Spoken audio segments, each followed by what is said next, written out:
And I think two things which have worked well is that we have a light well which extends all the way down to the lower ground floor and acts as a nice breakout space for the banquet spaces. And also it's an H-shaped plan, but at the corners we've broken the plan to allow light to come into the corridors. And that also, I think, has helped in sort of breaking the monotony of a typical hotel corridor. Next up, ladies and gentlemen, is Sudipto Ghosh, director at S. Ghosh Architects. Art imitates nature. And let's ponder the word imitate. Is it perhaps used like the term represent? And which means that it presents something other than itself. If so, then does it become a symbol for something else? What does it represent? If art represents nature, then you actually have to have a foreknowledge of that particular thing. If lines on an architectural drawing, for example, represent a brick wall, then I must already know what a brick wall is to understand the representation, that is the lines on the drawing. In other words, if art represents nature or is a symbol of nature, then I already must know what nature is. Sadly, art as a symbol gets relegated to an instrument like the architectural drawing, a tool or an equipment like a hammer, which is a devaluation of art to the rather mundane, isn't it? Architects have literally taken apart, piece by piece, the Greek temple to discover what makes it a work of high art, yet somehow miss the essence of the temple. The thing is that the minute we establish art as formed matter, we are focusing on its thingly or equipmental nature. It becomes a thing that is an instrument for something like a hammer. In this case, art is an instrument for sensory pleasure and some kind of a spiritual satisfaction in knowing that it's partaking in a divine order. In a nutshell, the essence of art lies in aesthetic perfection and its perception through the senses. The question we need to ask ourselves is, have we mistaken the means for the end? Has one of the ways of producing art become the qualification for art itself? We know this is true because all design which utilize the golden ratio are not necessarily great works of art, which leads us back to the initial paradox. If art must have significant form, how do we know the form is significant enough to qualify as art if we don't know what art is in the first place? The project that I'm working on, which is close to my heart right now, is for the city of Delhi, and it's a bus map. It's a 100-route bus map, and we have finished it. It's out there for the government to kind of adopt and distribute to people, especially like you and I who take our cars. And the bus map is going to be available to everyone, hopefully, soon, for $5, $10 or whatever.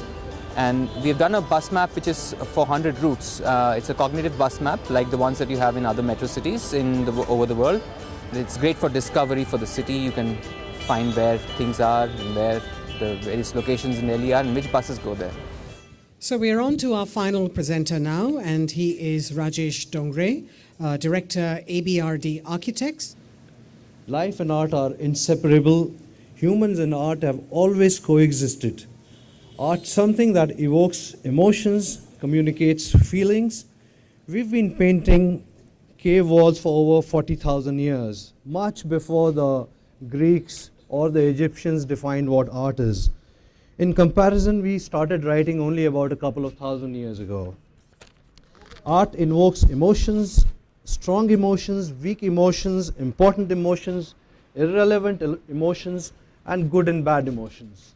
Art functions as a resonator, an amplifier, or a transmitter of feelings.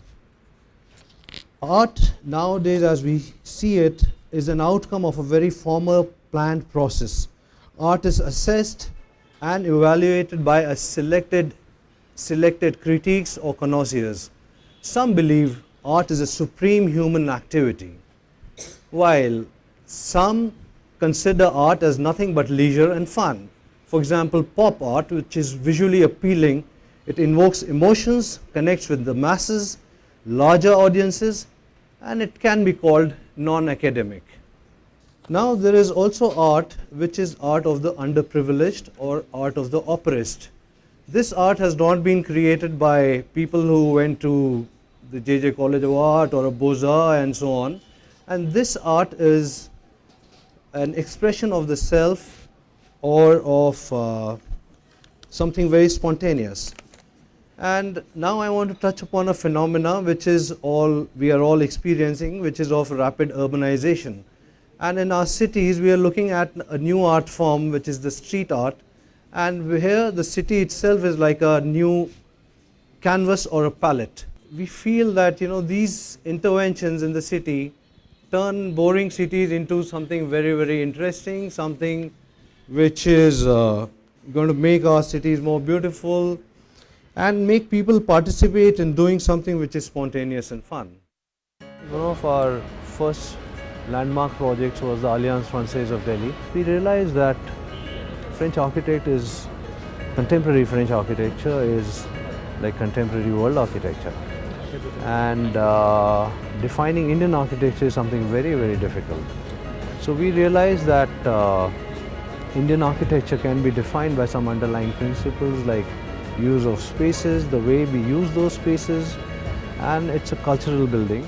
A great evening, some fantastic thoughts. So thank you for joining us. We need to make art a part of our own lives.